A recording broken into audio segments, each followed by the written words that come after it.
Hello everyone, welcome to our YouTube channel. आज की video में जो हम केस कवर कर रहे हैं, जब आप उसकी स्टोरी सुनेंगे आपको बहुत ही ज़्यादा शॉकिंग लगेगा एंड बहुत ज़्यादा दुख भी होगा एट द सेम टाइम। ये जो केस है ये हुआ है मुंबई में एंड वहाँ पे एक आयशा अस्लाम नाम की टीचर रहती थी।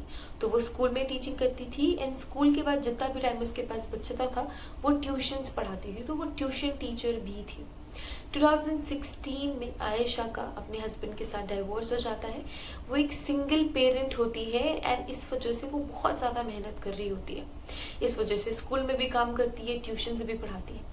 आयशा ट्यूशन पिछले 5 सालों से पढ़ा रही होती है, तो अपनी लाइफ के 5 साल उसने ट्यूशन टीचिंग करके ही निकाले होते हैं। ऐसा ही एक दिन था जिस दिन आयशा अपने ट्यूशन क्लासेस लेने जाती है एक बच्चे के घर, जिसे वो पिछले 4 सालों से पढ़ा रही होती है। तो जब कभी भी कोई भी टीचर किसी एक स्टूडेंट को बहुत लंबे टाइम तक पढ़ा रहा होता है तो एक वो फैमिली जैसी बॉन्डिंग बन जाती है।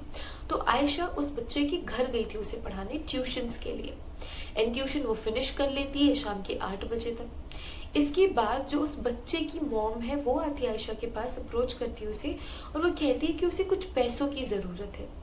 ये बात सुन के आयशा को ऐसा लगता है कि वो अभी इस टाइम पे पैसे नहीं दे सकती है एंड वो पैसे देने के लिए रिफ्यूज़ कर देती है।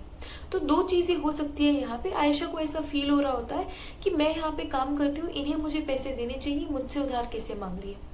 एंड ये भी हो सकता है कि जेन्युइनली उस वुमेन को पैसों की ज़रूरत हो, वो बहुत ही ज़्यादा परेशान हो और उसे ये लगा होगा कि मैं ट्यूशन टीचर से ही पैसे उधार ले लेती हूँ, जब वापस करने होंगे तो इकट्ठे ही वापस कर दूंगी।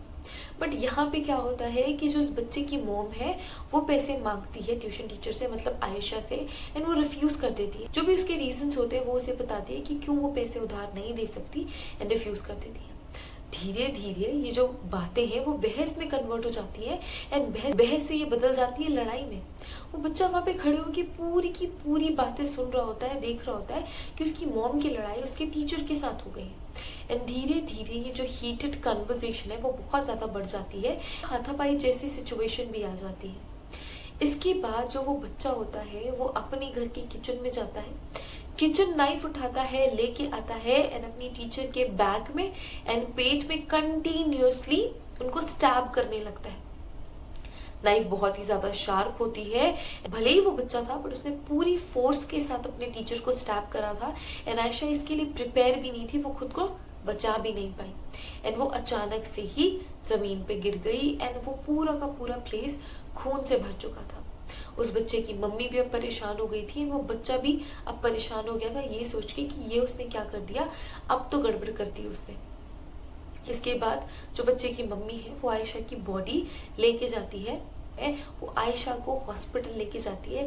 नियरेस्ट अपोलो हॉस्पिटल में वो जाते हैं एंड अपोलो हॉस्पिटल में जो डॉक्टर्स होते हैं वो उन्हें ब्रॉड डेड बताते हैं। इसके बाद फिर पुलिस इन्वेस्टिगेशन शुरू हो जाती है, पुलिस आ जाती है एंड सारा का सारा इन्वेस्टिगेशन, बहुत ज़्यादा इन्वेस्टिगेशन की ज़रूरत भी नहीं होती है, बहुत ही सिंपल सा सिचुएशन, बहुत ही सिंपल सा केस होता है।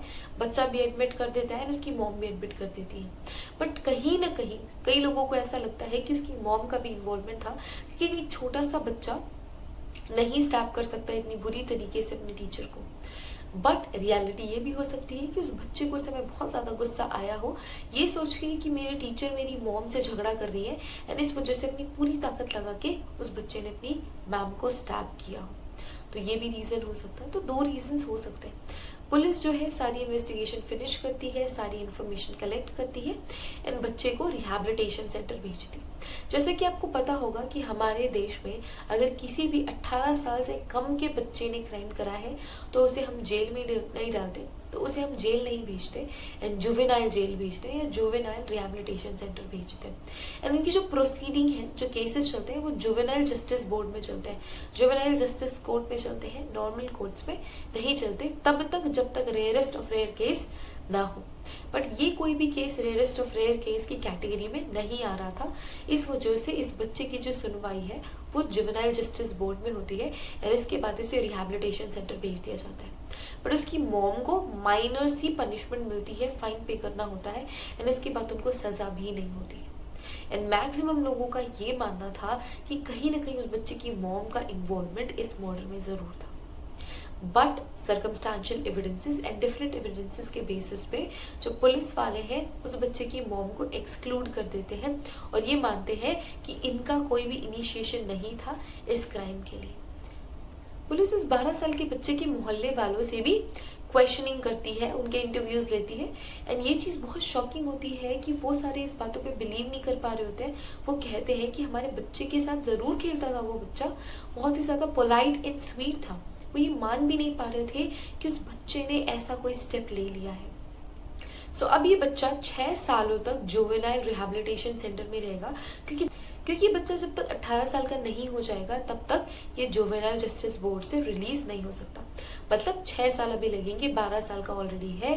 सो आफ्टर 6 इयर्स वो बच्चा जेल से बाहर आ सकता है एंड अपने आप को रिहैबिलिटेट कर सकता है सोसाइटी में एंड अपनी नॉर्मल लाइफ जी सकता है।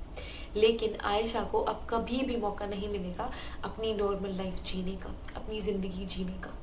ये उससे छीन ली गई उस छोटे से बच्चे के द्वारा, जो कि बहुत ही ज़्यादा शॉकिंग और हार्ट ब्रेकिंग है। ये केस था Ayesha Aslam murder case. I hope ये वीडियो आपको पसंद आई होगी। अगर ये वीडियो पसंद आई so click the like button, subscribe our channel for more such videos. Thank you.